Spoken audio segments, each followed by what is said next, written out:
O Senhor esteja convosco. Ele está no meio de nós. Proclamação do Evangelho de Jesus Cristo segundo Marcos. Glória ao Senhor. Jesus estava passando por uns campos de trigo em dia de sábado. Seus discípulos começaram a arrancar espigas enquanto caminhavam. Então os fariseus disseram a Jesus: Olha, por que eles fazem em dia de sábado o que não é permitido? E Jesus lhes disse: Por acaso nunca lestes o que Davi e seus companheiros fizeram quando passaram necessidade e tiveram fome? Como ele entrou na casa de Deus, no tempo em que Abiatar era o sumo sacerdote, comeu os pães oferecidos a Deus e os deu também aos seus companheiros. No entanto, só aos sacerdotes é permitido comer esses pães. E acrescentou: O sábado foi feito para o homem, e não o homem para o sábado. Portanto, o Filho do Homem é Senhor também do sábado. Jesus entrou de novo na sinagoga. Havia ali um homem com a mão seca, e alguns observavam para ver se haveria de curar em dia de sábado, para poderem acusá-lo. Jesus disse ao homem da mão seca: Levanta-te e fica aqui no meio. E perguntou-lhes: É permitido no sábado fazer o bem ou fazer o mal? Salvar uma vida ou deixá-la morrer? Mas eles nada disseram. Jesus então olhou ao seu redor, cheio de ira e tristeza, porque eram duros de coração, e disse ao homem: Estende a mão. Ele o estendeu e a mão ficou curada. Ao saírem os fariseus com os partidários de Herodes, imediatamente tramaram contra Jesus a maneira como haveriam de matá-lo. Palavra da salvação. Glória a vós, Senhor.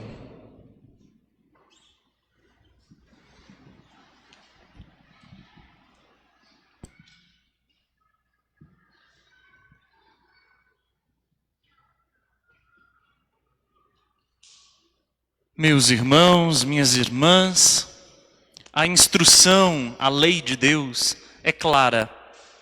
O sábado foi feito para o descanso, não só do homem, mas também da terra que ele trabalha e também os animais que lhe servem ao trabalho, como também seus empregados. Todos devem descansar no sábado.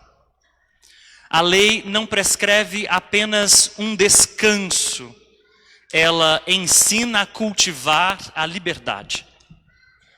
O homem não foi feito para o trabalho é que foi feito para o homem.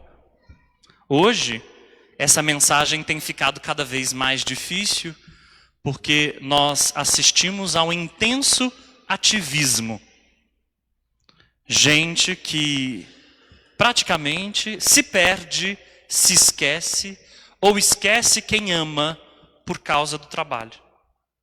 Gente que destrói com a própria vida e com a própria saúde por conta do trabalho. Gente que até sabe que o trabalho é um instrumento para alcançar certas coisas que deseja, que quer, que almeja, mas faz do trabalho algo que não encontra nenhuma interrupção. Para o Senhor há o dia do descanso. E esse dia do descanso lembra que este povo foi escravo no Egito, mas não é mais. Lembra que este povo uma vez foi escravo, mas Deus os libertou. Por isso mesmo, cultivar essa lei é recordar que eles são livres. É preciso recordar a própria liberdade. E, de fato, quando a gente se esquece daquilo que pode nos recordar que somos livres, a gente vai se tornando aprisionado uma vez mais. A gente vai se deixando levar, a gente vai se perdendo. Parece que a lei de Deus, então, prevê justamente que a gente não se perca nas rotinas, não se perca na correria, não se perca com os excessos, até mesmo o excesso de trabalho. Aliás, Deus mesmo descansou. Se Deus descansou, também o homem deve descansar. Também o ser humano deve encontrar tempo para o seu descanso. Quando o povo estava perdido numa terra estranha, quando eles já não tinham mais casa e também não tinham mais um templo, eles tinham pelo menos a lei. Enquanto todos eram escravos, no sábado o bom judeu descansava. Isso recordava para o bom judeu que ele era um povo de Deus e recordava que a lei estava viva no meio deles. Acontece que essa lei, que é sinônimo de liberdade, tornou-se sinônimo de escravidão.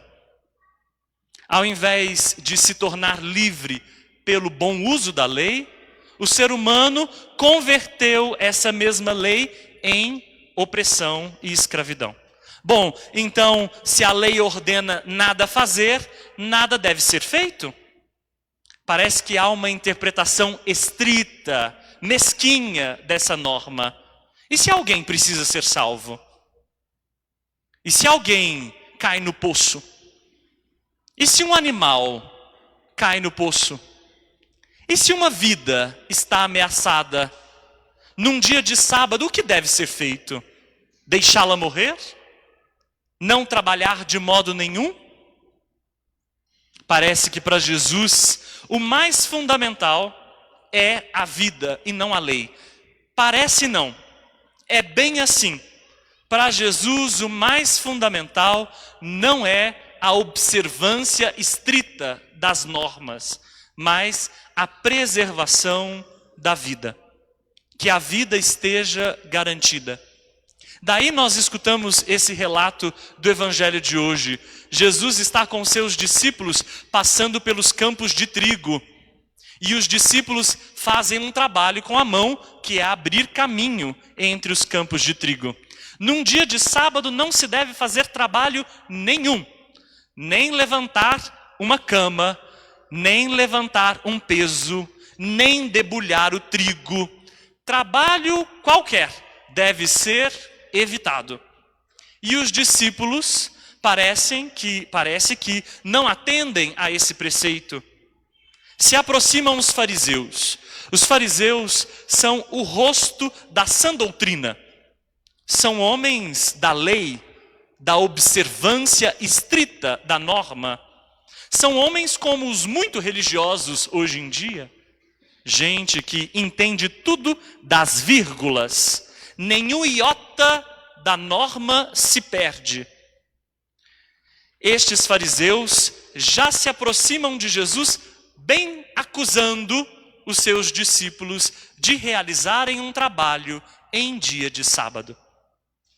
Pois a interpretação de Jesus da lei já começa sendo muito interessante por ser propriamente uma interpretação.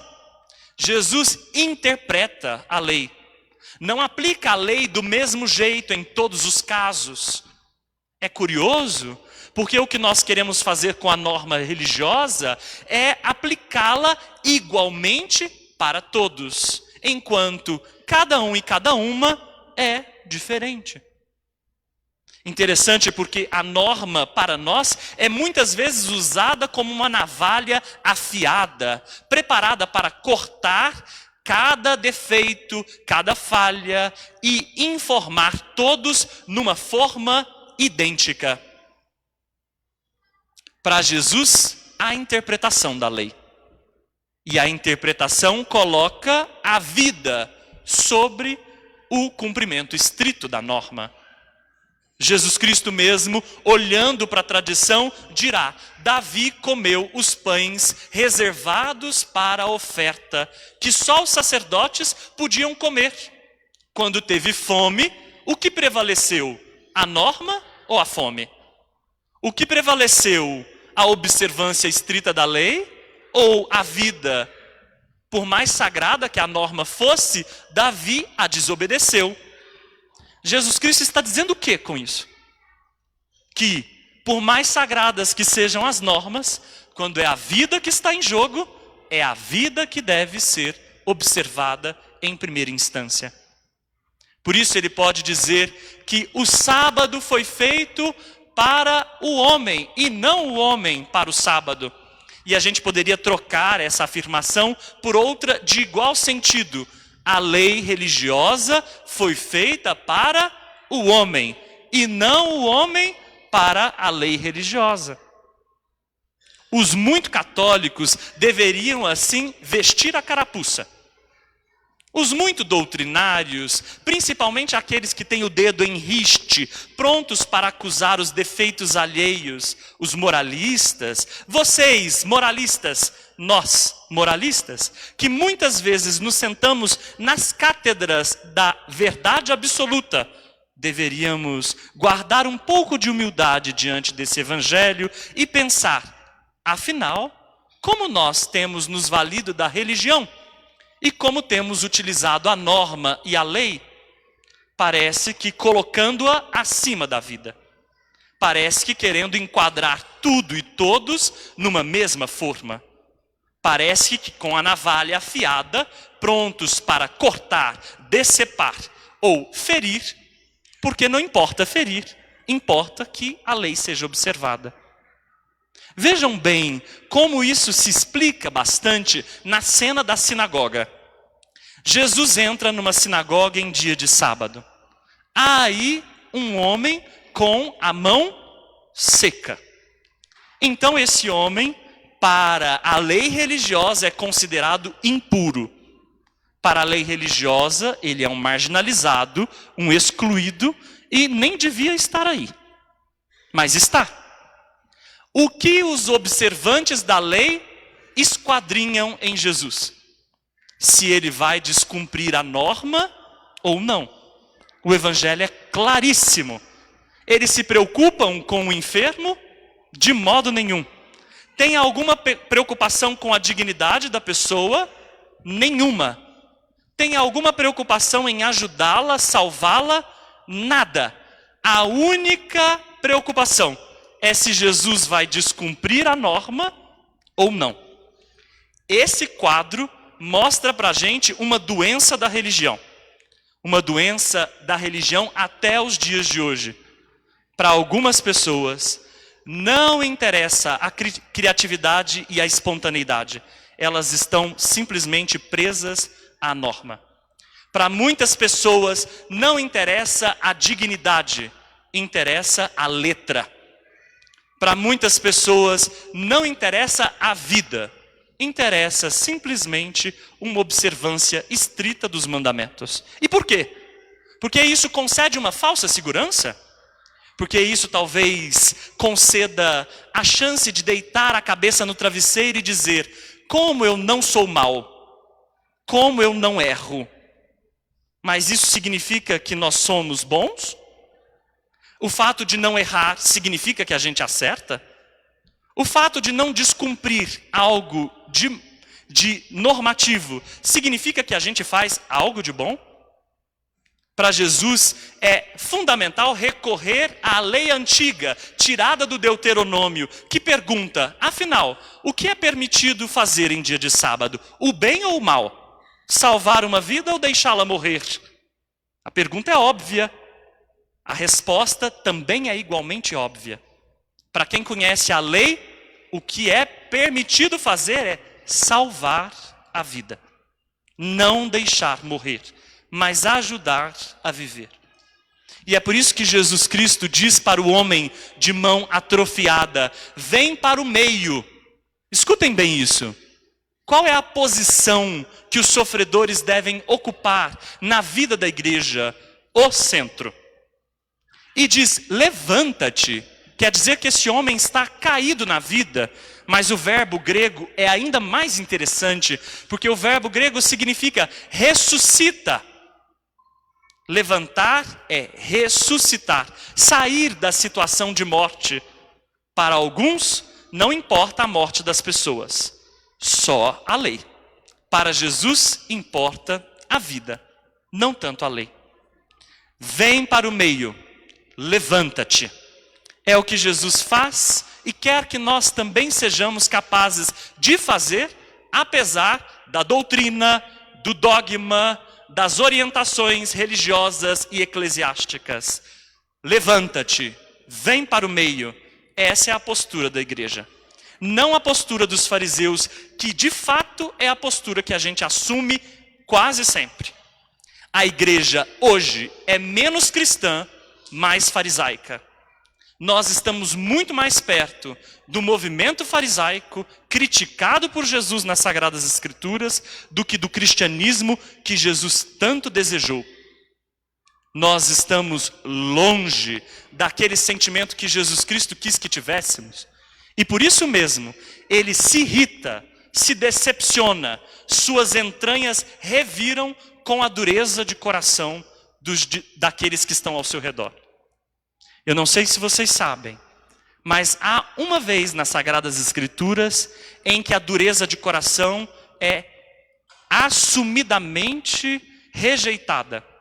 Quando o povo está caminhando pelo deserto, eles endurecem o coração. É um sinal de idolatria endurecer o coração. Vocês estão vendo o que o evangelista está dizendo? Que a lei religiosa e que a religião pode ser muito mais sinal de idolatria do que propriamente nos conectar com Deus. Muito cuidado. Hoje o evangelho nos pede questionar se nós não tornamos a nossa religião e as nossas normas de forma tão idólatra que nós esquecemos de Deus mesmo. Amém.